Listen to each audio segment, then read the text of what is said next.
Hi guys, நீங்கள் கேட்டுருக்கிறது take cook பிஎல்எஃப்எஃப். நான் உங்கள் மின்மினி. நம்ம டோன்ட் லீவ் தான் பார்க்க போகிறோம். லாஸ்ட் பார்ட் எதில் விட்டோன்னா, நம்ம லிசா வந்துட்டு ட்ராகனை வந்து கடுப்பேற்றிட்டுருப்பான். அதுலேருந்து தான் பார்க்க போகிறோம். லிசா போதும், இதோட ஸ்டாப் பண்ணு அப்படின்றான். ஏன்டா இப்போ என்ன, நீ என்ன லவ்வாக பண்ணுற, சும்மா தானே உன்னை பார்த்துட்ருக்க அப்படின்னு சொல்லி லிசா கேட்க, உனக்கு தெரியுமா உன் வேலையை மட்டும் பார்த்துட்டு போறியா, அதான் உன் ஆள் ஜங்குக்கு இருக்கான்ல, அப்புறம் எதுக்கு என்கிட்ட வர்ற, அது என் ஆளை நீ பார்க்கக்கூடாதுன்னு சொல்லி திட்டிகிட்டு இருக்கான். அப்போ லிசா, அப்போ நீ நிஜமாவே லவ் பண்ணுறியா, உன் முகரக்கட்டையெல்லாம் பார்த்தா அப்படிலாம் தெரியலையே, நீ எப்பயும் ஒன் நைட் ஸ்டாண்ட் மட்டும் தானே பண்ணுவ, என்ன திடீர்னு நீ இப்படி பேசிக்கிட்டு இருக்க, உன் மூஞ்சி மொழியெல்லாம் பார்த்தா நல்லவே மாதிரியே தெரியலையேடா ட்ராகனு அப்படின்றான். என்ன கை நான் சொல்கிறது அப்படின்றான். என்கிட்ட தானே கேளு அப்படின்னு கை திரும்பிக்கிறேன் ஒரு பக்கம். அப்போ அந்த பக்கம் வந்து ஜேகே வர்றான். ஜேகே வந்துட்டு நேராக டேக்கிட்ட தான் போகிறான். டேக்கிட்ட போயிட்டு சாப்பிட்டியா, டேப்லெட் போட்டியா அப்படின்னு கேட்குறான். அப்படின்னு டே மட்டும் மண்டையை மட்டும் ஆட்டிகிட்ருக்கான். பக்கத்தில் இருக்க ஜேகோப்பும் ஒய்யனும் 2 பேரும் மூஞ்சியை பார்த்துட்ருக்காங்க. சரி ஏதாச்சும் இருக்கும் அப்படின்னு சொல்லிட்டு 2 பேர் திரும்பிக்கிறாங்க. அப்புறம் பிரேக்கும் முடிஞ்சிருச்சு. எல்லோரும் அவங்கவுங்க கிளாஸ்க்கு போயிட்டாங்க. அப்போது வந்துட்டு ஜிமின் கிளாஸ் தான். ஜிமின் தான் கிளாஸ் நடத்திட்டுருக்கான். அப்போது வந்துட்டு மறுபடியும் சர்க்குலர் வருது. ஜிமின் வாங்கிட்டு எல்லாத்துக்கும் அனௌன்ஸ் பண்ணுறான். இந்த மாதிரி நாளைக்கு தான் லாஸ்ட் டேட்டாம், அதனால் பேர் கொடுக்குறவங்க எல்லோரும் கொடுத்துருங்க. ஸ்பீச்சாக இருந்தாலும் சரி, எக்ஸ்ட்ரா பெயிண்டிங் சேர்த்துருப்பாங்க போல். அதனால் நீங்கள் அதுலேயும் சேர்றதுனா போய் சேர்ந்துக்கோங்க, எல்லாருமே சேருங்க, ஜெயிக்கிறோம் தோக்குறோன்றது 2வது அப்படின்னு சொல்லிட்டு ஜிம்மின் வந்து எல்லாத்தையும் அனௌன்ஸ் பண்ணிவிட்டு போயிடுறாரு. ஜிம்மின் கிளாஸ் முடிஞ்சிருச்சு. இப்போ எல்லாருமே வீட்டுக்கு கிளம்பிட்டுருக்காங்க. ஆக்சுவலாக காலேஜே முடிஞ்சிருச்சு, அதனால் வீட்டுக்கு கிளம்பிட்டுருக்காங்க. அப்போது ஒயன் தான் கேட்குறான், ஏன்ட்டே நீ ப்ரிப்பேர் பண்ணிடுவியான்னு சொல்லி கேட்குறான். அச்சோ நான் அதை மறந்தே போயிட்டேனே அப்படின்ட்டே சொல்கிறான். இங்கிட்டு ஜேகப், நல்ல வேலைடா சாமி நான் எதுலேயும் சேரலை அப்படின்றான். ஏன் நீங்களும் எதுலேயும் சேரலை? ஆமாம், சேர்ந்த நீ மட்டும் அப்படியே படிச்சுட்டு லிஸ்ட்டை அப்படின்னு சொல்லி ஜேகப் கேட்க, அதெல்லாம் நான்லாம் லாஸ்ட் மினிட்ல பிக்கப் பண்ணாலும் வேறு லெவலில் நான்லாம் பண்ணி விட்டுருவேன் அப்படின்னு சொல்லி சொல்ல, ஜேகப் அதை இந்த பார்க்க போகிறமே அப்படின்றான் நக்கலா. ஜேகப், நீ ஏன் எதுலேயுமே சேரல, நீ தான் நல்லா டான்ஸ் ஆடுவேல, நீ தான் நல்லா ட்ராயிங் பண்ணுவேல, அப்படியே நீயும் சேராமல் இருக்க. அச்சோ ஒருவேளை நான் தோற்று போயிட்டேன்னா அந்த தோல்வியை என்னால் ஏற்றுக்கவே முடியாது அப்படின்னு சொல்லி நம்ம ஒயன்னு சொல்லட்டே, இதுக்கே இப்படிலாம் யோசிச்சேன்னா இன்னும் வாழ்க்கையில் எவ்வளோ இருக்குது, நம்மளுக்கு இன்னும் ஃப்யூச்சர் இருக்குது ஒயன், நம்ம இதுலேருந்தே நம்ம கற்றுக்கணும். ஜெயிக்கிறோமோ தோக்குறோமோ அதெல்லாம் 2வது பட்சம்தான். சார் சொன்ன மாதிரி நம்ம அதை கலந்துக்கணும், நம்மளால் முடியும்னு நம்ம நம்பணும், நீ நம்பி கலந்துக்கோ அப்படின்னு சொல்லி சொல்கிறான். ஒய்யனும் மண்டையை மட்டும் ஆடிட்டு, சரிட்டே இந்த ஒரு டைம் விட்டுட்டே அடுத்த தடவை நான் கண்டிப்பாக கலந்துக்கிறேன்றான். அப்படியே தலையிலே அடிச்சுட்டு, ஒன்னெல்லாம் ஒரு ஆள் 2 ஆள் இல்லை, ஊரே சேர்ந்து வந்தாலும் ஒன்னெல்லாம் திருத்தவே முடியாது ஒய்யன்னு சொல்லிட்டு ஜேகப் பார்க்குறேன். நான்லாம் ஆல்ரெடி பேர் கொடுத்தாச்சு, வாடா வெண்ண அப்படின்னு சொல்லிட்டு போகிறாரு. அப்போ ஏன் மச்சான் என்கிட்ட சொல்லவே இல்லை, ஆமாம் சொன்னால் மட்டும் நீ வந்து அப்படி கிழிச்சிடுவ, வாடா வெண்ண அப்படின்னு சொல்லி கூப்பிட்டு போகிறாரு. வாழ்க்கையிலே இதை விட பெரிய அவமானம் கிடையாது. இப்படி அசிங்கப்படுத்திப்பிட்டியா அப்படின்னு சொல்லிட்டே திரும்பி பார்க்குறாரு. யாரும் பார்க்குறாங்களான்னு பக்கத்தில் ஒய்யன்னு சிரிக்கிறான். ஒய்யன் அப்படின்னா, என்னட்டே அப்படின்றான். இப்போ இங்கே நடந்தது யாராவது பார்த்தாங்களா? எதை? இப்போ நீ அசிங்கப்படுத்தினதை சத்தியமாக என்னையை தவிர எவனும் பார்த்துருக்க மாட்டாங்க. சரி வா போகலாம் அப்படி சொல்லிட்டு 3 பேர் பேசிட்டே போகிறாங்க. அப்போ தான் டேக் ஞாபகம் வருது. ஐயோ ஜேகே வேறு என்னை வர சொன்னார், ஹாஸ்பிட்டல் போனால் வேறு ஊசி போட சொல்லுவானே அப்படின்னு சொல்லிட்டு சின்னுங்கிறாரு. ஜேகோ பற்றி என்னடா இருந்திருந்த வாக்கில் சின்னுங்கிற, இப்போல்லாம் என்னமோ வர நீ என்னமோ பண்ணுறடா அப்படின்னு சொல்லி ஜேகப் சொல்கிறாரு. ஒய்யனும், உனக்கும் தோணுதா, எனக்கும் தோணுது அப்படின்னு சொல்லி சொல்கிறா. ஆமாம் என்ன தோணுது, உங்களுக்குலாம் என்ன தோணுது அப்படின்னு சொல்லி டே வந்து அந்த ஆக்டிங்கை போட, நடிக்காதடா அப்படின்னு சொல்லி ஜேகப் ஆஃப் பண்ணுறாரு. சரி நீங்களாம் போங்க, நான் போய்க்கிறேன் அப்படின்னு சொல்லி டே வந்து எப்பயும் போய் நிற்கிற இடத்துல நிற்கிறாரு. ஆனால் இன்றைக்கி யாரையுமே அனுப்புறதுக்கு முன்னாடி போய் நின்றுட்டாரு. ஒய்யனும் ஜேகப்பும் மட்டும் பேசிகிட்ருக்காங்க. ஜேகப் அப்படின்றா. சொல்லு ஒயன் அப்படின்னு சொல்லி கேட்குறான். ஒன்றும் இல்லை பாய் அப்படின்னு சொல்லி ஒயன் சொல்கிறான். என்ன சொல்லு அப்படின்றான். ஒன்றும் இல்லை பாய் அப்படின்றான். அறப்பைத்தியமே வந்து சேர்த்துக்கு பாரு எனக்குன்னு அப்படின்னு சொல்லி ஜேகப் திரும்புகிறான். அப்போது ஒயன் வந்து லைட்டாக ஸ்மைல் பண்ணிவிட்டு ஜேகப் அப்படின்றான். ஜேகப்பு திரும்பி பார்த்து என்ன அப்படின்றான். ஒன்றும் இல்லை அப்படின்றான். அட சொல்லு அப்படின்றான். ஒன்றும் இல்லை பாய் அப்படின்றான். சரின்னு சொல்லிட்டு ஜேகோப் திரும்பிடுறான். மறுபடியும் ஜேகோப் அப்படின்ற பையன் ஜேகோப்புக்கு வந்ததே திரும்பி பார்த்துட்டு சனியனே சொல்லித்தோலை என்ன எது வேணுமா இல்லை எது பண்ணணுமா சொல்லித்தோலை. கரெக்டாக திரும்பினதுக்கப்புறம் ஜேகோப்பு ஜேகோப்பு ஜேகோப்பு அப்படின்னா என்ன ஆள் மண்டையும் பேர் பெற்று விட்ருக்காங்க. ஒரு அவன் வீட்டில் வேண்டா வெறுப்புக்கு பிள்ளையை பெற்று காண்டாமிருகன் பேர் வச்சாங்களாம்மா. அந்த கதையில் உடனேலாம் பெற்று விட்டுருஞ்சிருக்காங்க அப்படின்னு சொல்லி திட்டமேவும் ஒயன்னு ஒரு நிமிஷம் அம்மா முடிஞ்சு வச்சுக்கிட்டு அப்படின்ற இந்த நடிப்பெல்லாம் என்கிட்ட வச்சுக்காத என்ன கிரிஞ்சு பண்ணுறியா அப்படின்றான். என்னடி வேணும் எதுக்குடி நீ திப்பியா நீ இத்தனை தடவை கூப்பிட்ட உன்னை தெரியாமல் கூப்பிட்டுட்டேன் ஃப்ரெண்டுன்னு சொல்லி தானே நான் உன்னை கூப்பிட்டேன் அதுக்கு ஏன் நீ வேணும் இப்படி திட்டுற அப்படின்றான். ஐயோ ஆளுக ஆக்டிங் பண்ண ஆரம்பிச்சிட்டாங்களே பாரு எல்லாம் சுற்றி எல்லோரும் பார்க்குறாங்களே நம்ம ஏதோ லவ் பண்ணி கழட்டி விட்ட மாதிரி பேசிடுவாங்க.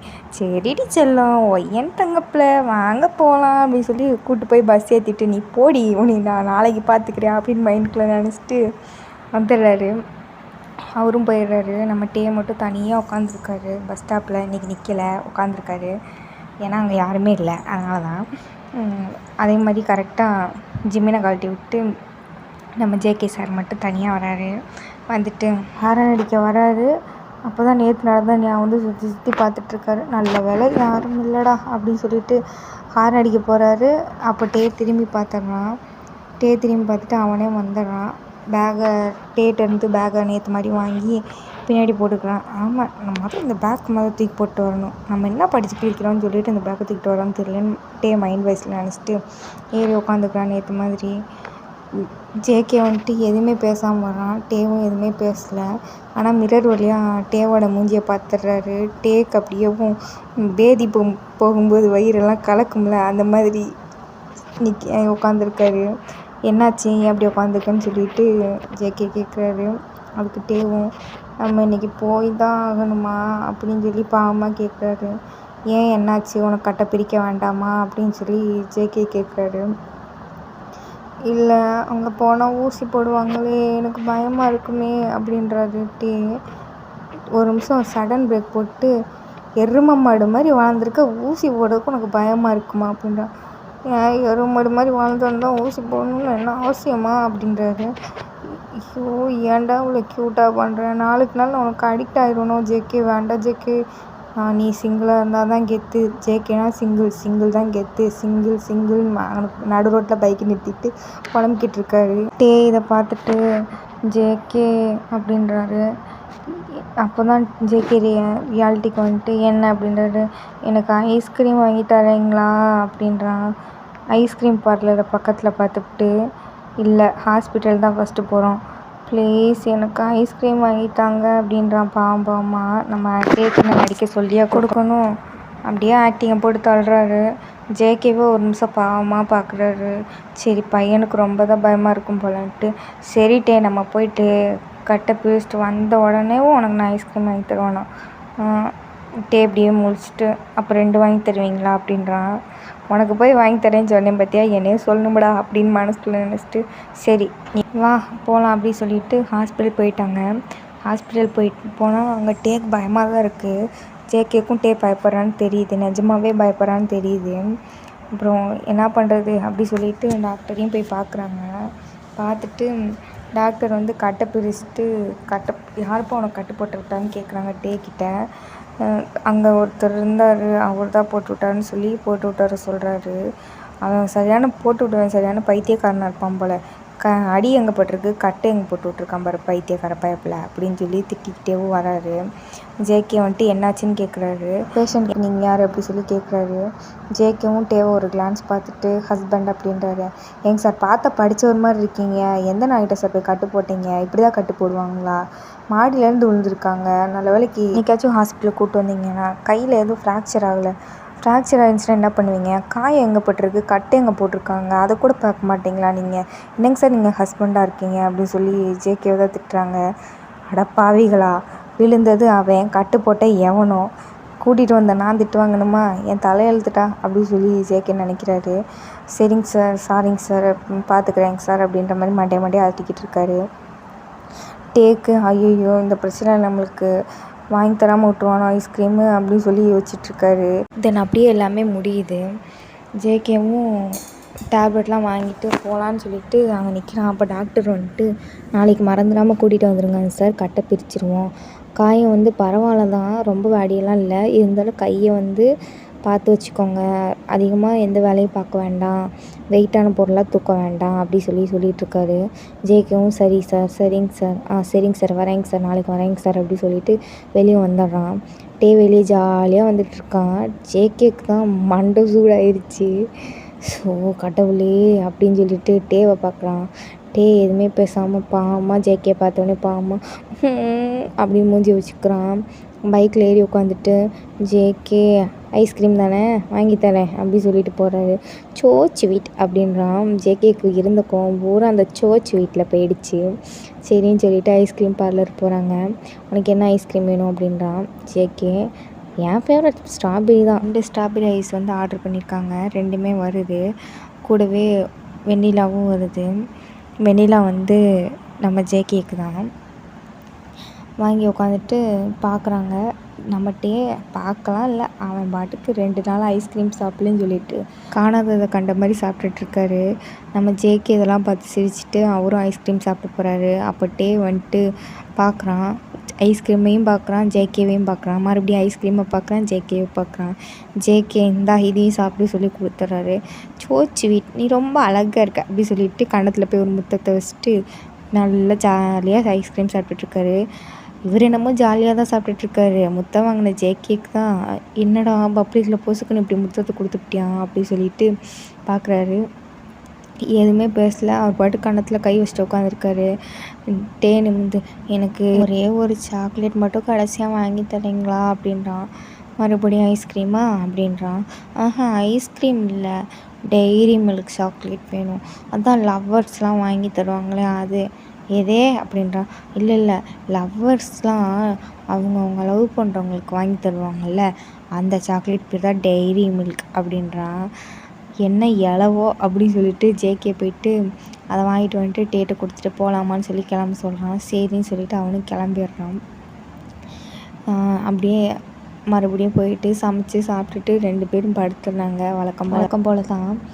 நெக்ஸ்ட் டே மார்னிங் ஜேகே தான் ஃபஸ்ட்டு எந்திரிக்கிறாரு, சமைக்கிறாரு, அவர் பாட்டுக்கு அவர் வேலையை பார்க்குறாரு. அதே மாதிரி டேவும் வழக்கம் போல் எந்திரிக்கிறாரு, சாப்பிட்றாரு, காலேஜ் கிளம்புறாரு. இன்றைக்கி அந்த பேக்கை எடுத்துகிட்டு வரல, பேக்கை தூக்கி வீட்டில் போட்டு வேறு ஒரு சின்ன பேக்காக எடுத்து வச்சுக்கிறாரு. எடுத்து வச்சுட்டு காலேஜ் கிளம்புறாரு. ஜேகே தான் கூப்பிட்டு போகிறாரு காலேஜுக்கும். ஜிம்மினும் அதை பார்க்குறாரு. எங்கிட்ட மாறினா சரி இந்த முரட்டுக்கணும் அப்படி சொல்லிட்டு ஜிம்மின் ஜாலியாக அவர் பாட்டுக்கு இருக்கார். அப்போது காலேஜுக்கு போகிறதுக்கு முன்னாடி எப்பயும் வழக்கமாக இறங்குற இடத்துல ஜேகே இறக்கி விட்டுட்டு சாயங்காலம் ஞாபகம் இருக்கட்டும் கட்டை பிரிக்கணும் அப்படி சொல்கிறாரு. சரிங்க சார், பெருசாக இருக்கே அப்படின்னு சொல்லிட்டு ஜேகே நினச்சிட்டே காலேஜுக்குள்ளே போயிடுறான். டேவும் பேசாட்டுக்கு பின்னாடி நடந்து வந்துட்டுருக்கான். இன்றைக்கி சாயங்காலமாக போகிறோம், அவன்கிட்ட ஆக்டிங்கை போடுறான், ஐஸ்கிரீமை வாங்குகிறோம், நேற்று 3 சாப்பிட்டதை இன்றைக்கி 4 சாப்பிட்றோம் அப்படின்னு நினச்சிட்டு டேவும் பின்னாடியே வந்துட்டுருக்காரு. இப்போ ஜெயகோப் தான் அவளை பிடிடா அவளை பிடிடா அப்படின்னு சொல்கிறான். திரும்பி பார்க்குறான். ஒய்யன்னு எதுக்கு இவ்வளோ பிடிக்க சொல்கிறேன், தான் கூப்பிட்டாலே வருவாளே அப்படி சொல்லிட்டு ஒய்யா நீங்கள் வா அப்படின்றான். வந்துட்டேன்ட்டே அப்படி சொல்லிட்டு சிரிச்சுக்கிட்டே வர்றா. பின்னாடி ஜெயகோப்பு இங்கே வாடி இங்கே வா அப்படி சொல்லிட்டு முடியை பிடிச்சி இழுத்துக்கிட்டு ஜெயகோப் விடு, ஜெயகோப் முடி வலிக்கிறது, ஜெயகோப் விடு, ஜெயகோப் நேற்று எதுக்கு என்னை கூப்பிட்டா அதுக்கு மட்டும் பதில் சொல்லு, எதுக்கு என்னை கூப்பிட்ட பதில் சொல்லு அப்படி சொல்லி கேட்குறான். விட்றா சொல்கிறேன் விட்றா அப்படி சொல்கிறான். விட்டுட்டான். டேவு என்னாச்சுடா அப்படின்ட்டா. நீ போனே மச்சான், நீ போயிட்டேல, நான் பாவமாச்சே பொம்பளை பிள்ளையாச்சேன்னு சொல்லிட்டு இவ்வளோ பஸ் ஏற்றி விட நான் நின்றுருந்தேன். இந்த நாய் நீ போ ஜெயகோ பார்த்துக்கிறேன் அப்படி சொல்லிட்டு என்னை போக சொல்லிடுச்சு. நான் திரும்பி வந்துட்டு இருந்தேன், 3 தடவை என்னை கூப்பிட்டான் மச்சான். என்னன்னு கேட்டுக்கிட்டு மறுபடியும் ஒன்றும் இல்லைன்னு சொல்லிகிட்டே இருக்கான் மச்சான். கோவம் வருமா வராதா, ஏதாவது வேணும்னா சொல்லணும். அங்கே நின்றுக்கிட்டு நான் என்னடின்னு கேட்குறேன். அவள் கிரிஞ்சு பண்ணி அழுகுறா மச்சான். அழுது ஆக்டிங்கை போட்டு சுற்றி இருக்கவங்கள என்னமோ நான் இவளை கற்பழித்து விட்டுட்டு போன மாதிரியே பேசுகிறாங்க மச்சான் அப்படின்டா. உடனே ஒயன் வாயில் கழிச்சு, என்ன ஜெயகோப் நீ இப்படிலாம் பேசுகிற, எனக்கு உன்னை பிடிச்சிருக்குன்னு தான் நான் சொல்ல வந்தேன் அப்படி சொல்லி உளறிடுறா. நம்ம ஜெயகோப்புக்கு இப்போ என்ன எனக்கும் தான் உன்னை பிடிச்சிருக்கு, அதுக்கு என்ன பண்ண சொல்கிற அப்படின்றா. அட மக்கு பயலையே அப்படின்னு சொல்லிட்டு ஒயனை பார்த்துட்டு இவன் அதுக்கெலாம் சரிப்பட்டு வர மாட்டான் அப்படின்ட்டான். ஒயன் சரி விடு, நான் அதை அப்புறமா எப்படியாவது பார்த்து கரெக்ட் பண்ணி வச்சுக்கிறேன் அப்படி சொல்கிறான். இதுக்கு ரெண்டு பேசுகிறது ஜேகப்புக்கு புரியவே இல்லை. அப்போ தான் ஒய்யன்னு ஏன்ட்டே நீ ரெக்கார்டு எழுதி முடிச்சிட்டியா ஜேகப், நீ எழுதி முடிச்சிட்டியா? நானும் எழுதி முடிச்சிட்டேன், இன்றைக்கி வேறு சப்மிட் பண்ண சொல்லிகிட்டு இருக்காங்க. அப்போ தான் டேக் ஞாபகம் வருது, 2 நாளைக்கு முன்னாடி ரெக்கார்டு எழுத கொடுத்தது, அதுவும் வேறு யாரும் கொடுக்கல, நம்ம ஜங்குக் தான். கூட இருந்த ஒய்யன்னு பார்க்குறா, தலையிலே கை வச்சுட்டு அங்கனக்குள்ளேயே உட்காடுறான். போச்சு போச்சு எல்லாம் போச்சு அப்படின்றான். என்ன எழுதலையா? அச்சோ போச்சு, சும்மாவே உன்னைய பார்த்தாவே ஜங்குக் சாருக்கு கோவமாக வரும், நீ இதில் வேறு ரெக்கார்டு வேறு எழுதலை, போச்சு இன்றைக்கி என்னத்தை அப்படின்ற ஒய்யன்னு. ஏச்சி வாய மூடு அப்படின்னு சொல்லி ஜேக்கப் சொல்கிறான். விட்டுட்டே நம்ம சொல்லிக்கலாம், நம்ம கையை அடியில் பட்டிருக்குன்னு தானே நீ எழுதலை, அதனால் சொல்லிக்கலாம், அவர் புரிஞ்சுப்பார், அந்தளவுக்கு மோசமான சார்லாம் இல்லை. அப்போது ஒய்யன் தான் சொல்கிறான், நீ ஃபீல் பண்ணாத டே, ஒரு ஆளால் இதை சாத்தியமாக்க முடியும், நீ ஃபீல் பண்ணாத அப்படின்றான். டே யாருன்னு பார்க்குறான். அது அப்படின்றான். அது யாராக இருக்கும் அப்படின்றத நம்ம அடுத்த எபிசோடில் பார்க்கலாம். ஓகேடா, பாய். ஒன்ஸ் அகெயின் நீங்கள் கேட்டுட்டு இருக்கிறது டேக் குக் BLFF. நான் உங்கள் மின்மினி. பாய் பாய்.